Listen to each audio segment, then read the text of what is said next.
Welcome to the Embodiment Code. This series works through awareness, not effort. You're welcome to listen without participating in any of the exercises. You can pause, stop, or return later at any point. Feeling nothing is still participation. Nothing here will require fixing, pushing, or achieving. Let this be received at the pace your body allows. In the last episode, we talked about how consciousness needs the body in order to land. Today, we're going one layer deeper because the body doesn't receive awareness randomly. It receives it through a specific system. So Laura, what role does the nervous system play in embodiment and creation? The nervous system is the body's translator of experience. It decides what's safe, what's meaningful, and what's possible. When it's regulated, awareness flows clearly. Intuition is discernible, and creation feels more like a natural unfolding rather than a desperate push. When it's dysregulated, signals get scrambled. Urgency can masquerade as intuition, and we feel lost in reaction rather than response. Yes, our emotions get the better of us all the time, it seems, in this reactive world. So a lot of people talk about intuition, manifestation, creation, as if they're mental or energetic states. Why does dysregulation interfere with those abilities for us? Because when the nervous system is dysregulated, the signals aren't clear. Anxiety might pretend to be intuition, and urgency can feel like truth. The system is protecting you, but it's distorting the signals. True creation, intuition, and manifestation need space and clarity. And that emerges when the nervous system feels safe enough to expand rather than contracting in defense. Interesting. I know a lot of people now, they want to do all the healing things. There's a lot of different modalities, technologies, practices that you can go, and they want to increase the energy they're running through their dysregulated nervous system and think that they'll have like a Kundalini awakening if they can just push enough energy and pressure through the nervous system, that they'll have some kind of grand awakening. But stuff like that really upsets and kind of scares me for people, because you can't force power through a broken power cord without setting something on fire. And I feel like people just don't understand what they're doing. Could you explain that a little bit? I know we're kind of going off, but I'd like to know about that. It's a bit like cranking the volume on a static-filled radio. If the nervous system isn't attuned, pushing more energy through just amplifies distortion. Instead of clarity, you get overwhelm. The body's protective mechanisms kick in harder. Real embodiment and awakening thrive on safety and regulation, like tuning the station first. Once the system feels safe, the signal is clear, and expansion is natural, not forced. So just to kind of clarify for my own knowledge, can you get a Kundalini-like awakening by forcing it, by throwing all of these amped up energetic practices in a dysregulated nervous system? Is that even potentially possible? You might get a dramatic experience, but it's more like blowing a fuse than true integration. Forced awakenings can lead to overwhelm, disorientation, or even burnout. A sustainable awakening unfolds as your system's capacity grows. In other words, when you build safety and regulation first, any powerful energy that arises can be held and integrated. No short circuits. So people could actually experience something they might relate to a Kundalini awakening, but it's just fast, hard, and gone, and they can't repeat it because their nervous system can't contain it. Exactly. Without the foundation of regulation, it can be a flash, intense but fleeting. Think of it like a lightning bolt. Spectacular for a moment, but it doesn't illuminate a path you can walk. When your system can hold more, any awakening becomes integrated, embodied, and repeatable, like a steady sunrise instead of a sudden flash.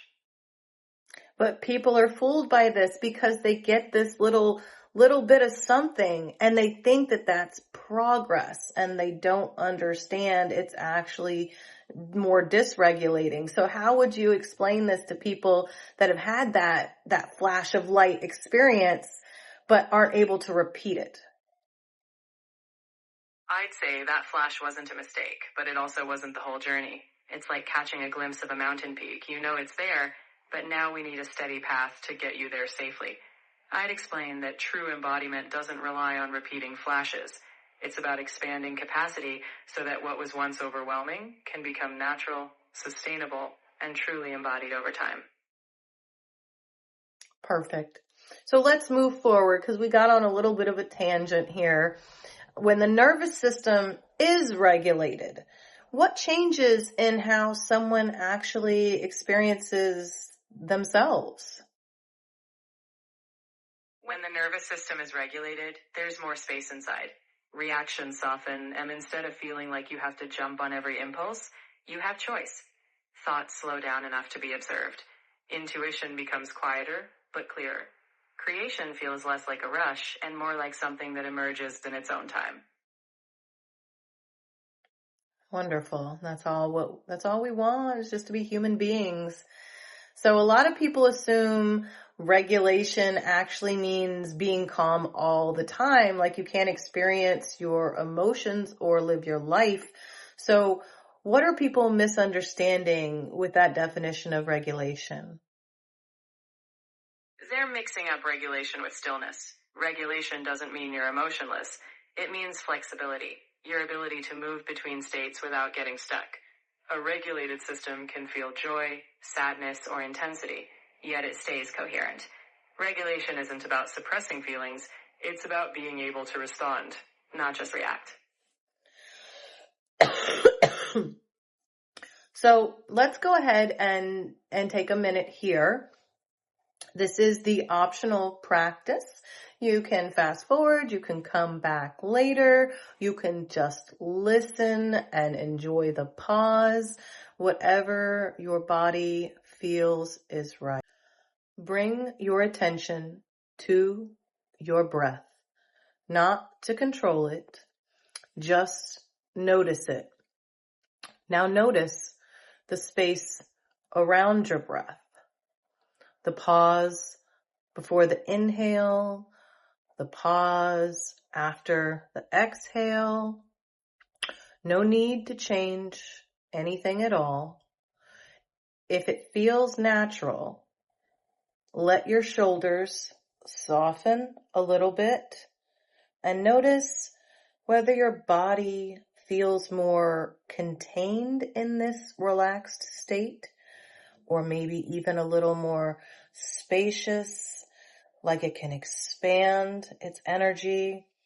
That shift, even if it's really, really subtle, is actually coherence. You're expanding your energetic field outside of your body. So if we move on from this practice, if someone's nervous system is becoming more regulated, where might they notice that in their daily life now? They might notice more space between stimulus and response, less urgency to react, more choice in how they engage. Boundaries may feel clearer without needing justification. Creation feels less forced and more responsive. Not because life became simpler, but because the system can hold more without bracing. That's wonderful. So as the series, the embodiment code continues, what happens as the nervous system capacity is able to expand? As capacity expands, perception stabilizes. Intuition sharpens, but doesn't shout. Creation becomes sustainable, not draining. Nothing is added, just more capacity to hold life without collapsing. Regulation becomes a relationship, not a finish line. Awareness supporting you as you continue to unfold. If someone listened to this and thought, I'm still really dysregulated, what's the most important thing for them to remember? That regulation isn't a trophy or a final state. It's a relationship built over time. Even noticing dysregulation is part of the process. Awareness without pressure is already a step toward regulation. Capacity grows with consistent, gentle attention, not force. So you're already on the path. Wonderful. So I'd like to thank all of our wayfinders for being here. Thank you for listening with curiosity instead of urgency. If this episode resonated, you're welcome to like, subscribe, share, or leave us a comment and let us know how your embodiment journey is going. It helps others find us. The next episode, episode 3, is going to be about heart coherence and frequency stability. So Laura, would you like to sign out and tell us a little bit more about episode 3? In episode 3, we'll explore the heart as the conductor of your field. We'll talk about how emotional coherence stabilizes your ability to create and how frequency becomes sustainable. Not as an abstract idea, but as a lived experience. Until then, notice what resonates and simply leave the rest.